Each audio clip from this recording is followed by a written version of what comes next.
ప్రముఖ స్వాతంత్ర సమరయోధుడు, ఆజాద్ హింద్ ఫౌజ్ సేన వ్యవస్థాపకుడు నేతాజీ సుభాష్ చంద్రబోస్ జయంతిని పురస్కరించుకుని స్థానిక గోదావరి బండ్ శ్రద్ధానంద్ ఘాట్లో మద్దూరి అన్నపూర్ణయ్య సేవా సమితి ఆధ్వర్యంలో సమితి కార్యదర్శి బెజవాడ రంగారావు నేతాజీ విగ్రహానికి పూలమాలలు వేసి నివాళులర్పించారు.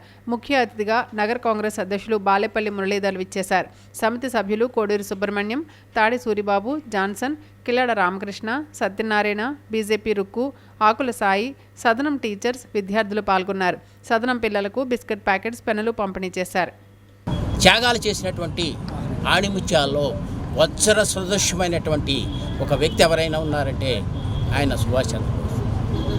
ఎందుకొరకంటే ఏ రకమైన స్వార్థమో లేకుండా తదనంతరం స్వాతంత్రానంతరం కూడా ఏ రకమైన పదవి పొందనటువంటి దేశం కోసమే త్యాగాలు, తన సర్వస్వాన్ని, జీవితాన్ని త్యాగం చేసిన మహనీయుడు ఎవరైనా అంటే సుభాష్ చంద్రబోస్ అని. అందరికీ జయంతులు వర్ధంతులు ఉంటాయి. ఈ మహనీయుడికి మాత్రం జయంతి ఉంటుంది. ఆయన వర్ధంతి తెలియదు కాబట్టి భారతదేశంలోని బ్రిటిష్ వాళ్ళు 2 సంవత్సరాలు పాటిస్తే అసలు ఏంటి భారత్గా ఉంటాం ఏంటని చెప్పి ఆయన ఉద్యోగం కూడా వెళ్లకుండా జాతీయ ఉద్యమంలో పాల్గొని సొంతంగా మిలిటరీ తయారు చేసి బ్రిటిష్ వాళ్ళని ఒక కంటికి రెప్ప లేకుండా కలగలాంటి మహనీయుడు.